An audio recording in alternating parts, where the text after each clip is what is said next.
Suppose a company is paying $2 per dividends this year. Discount rate is 10%, and we expect the growth to be 5% every year. Well, what is D0 times 1 plus G? Well, that is $2.10. So suppose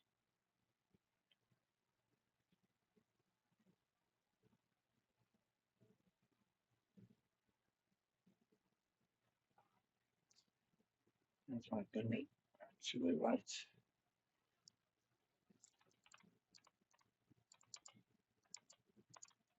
$2.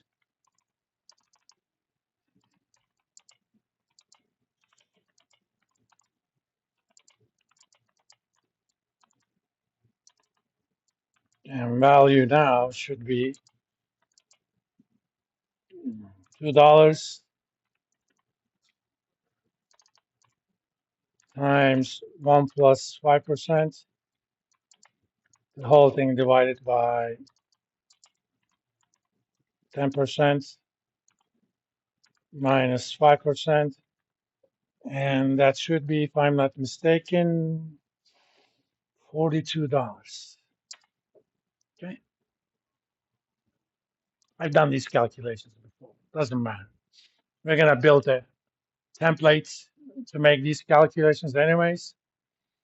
So that's not too bad, especially if the company that you're using this for is a company that has been around a while, that has been uh, pretty much reliably increasing their dividends at similar rates. You can actually use it. For example, let's do this for Coke.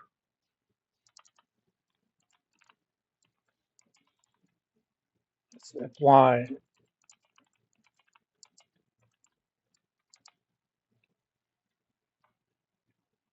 By the way, this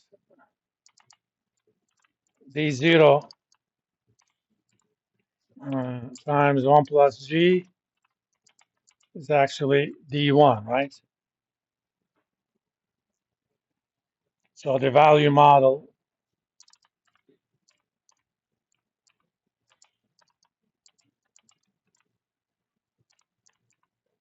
D1 divided by R minus G. Because in a lot of cases, companies actually make announcements ahead of time what they expect to pay their shareholders over the next year or so.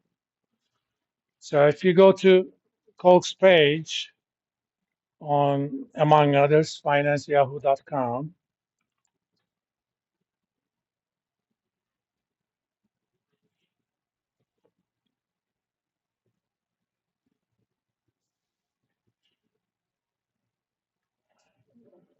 forward dividends, that means it expects to pay $2.04 a share dividend for the next year. That 3.04% is ratio of that and the price. So we actually did that calculation.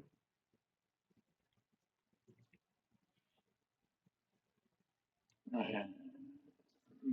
2.04 divided by current price,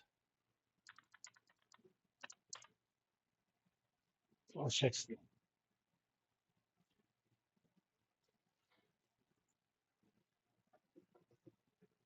Maybe it's using,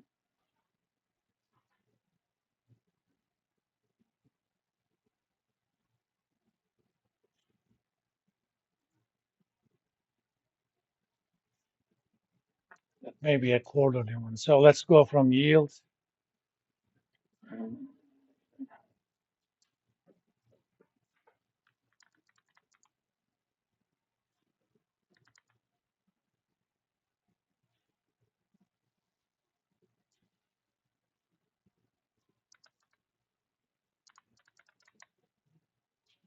Oh yeah, it's doing the right thing. Okay.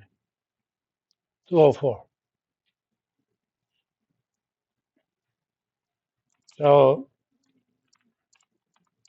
The one, which is the expected dividend next year, is 2.04%, $2.04.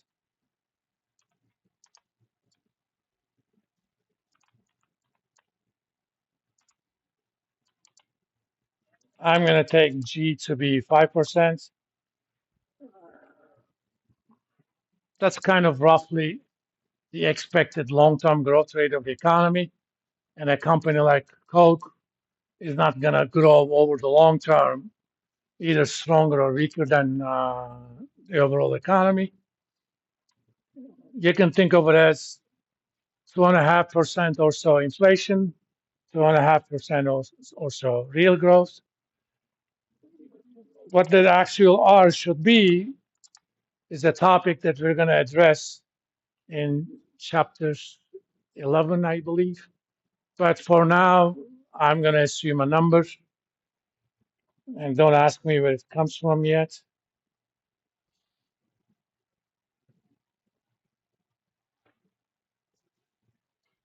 Let's do statistics. I'm going to look at a beta number. 42. So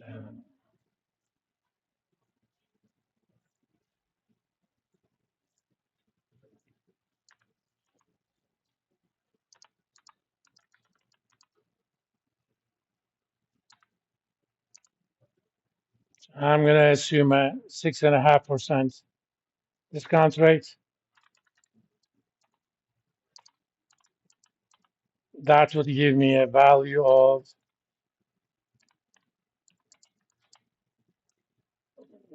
204 divided by 6.5% minus 5%. Ew, that's too big. Of course, that could be because A, Coke is overpriced or underpriced, or B, that discount rate that I'm using is too low.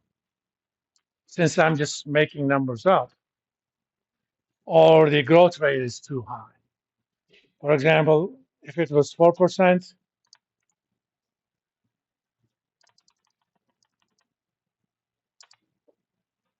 you would get something like $81. In fact, we're going to use sometimes, once we have a good idea that we're using somewhat proper discount rate, we actually do an exercise sometimes, and I'm going to go over this next Monday. Once we built our template, we're going to say, okay, let's take that discount rate seriously. Let's take our assumption that dividends are going to grow at a constant rate. We're going to ask the question, given the discount rate and the next year's dividends, what sort of growth rate would give you the price right now? Okay. And that's easy to do. In fact, you can think of required growth rates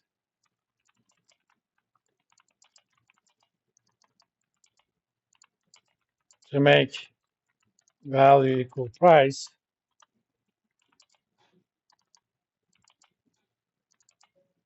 That growth rate is going to be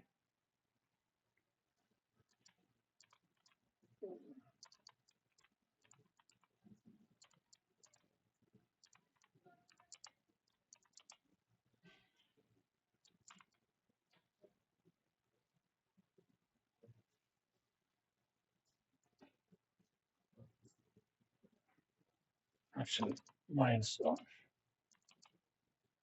No, plus R. I'm sorry. It's going to be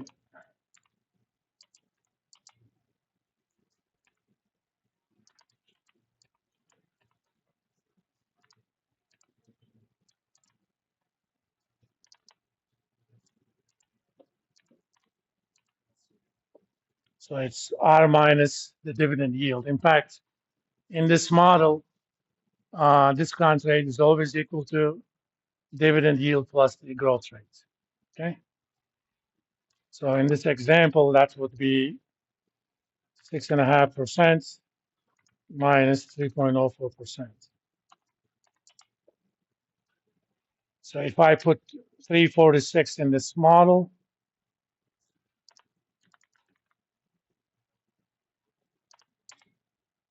I would have get pretty much the current value.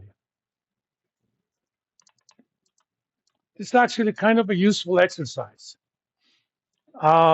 Assuming I can take that discount rate seriously, this basically says for price of Coke to make sense, I'm sorry, Coca-Cola, the company, not the other kind of Coke.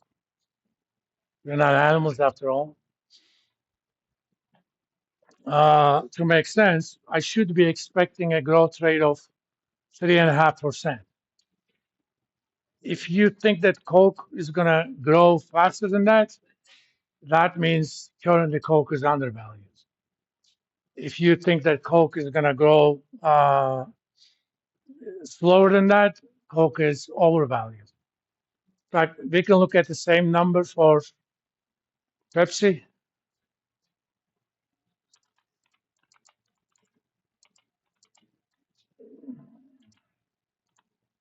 D1 over P0, which is the dividend yield, forward dividend yield,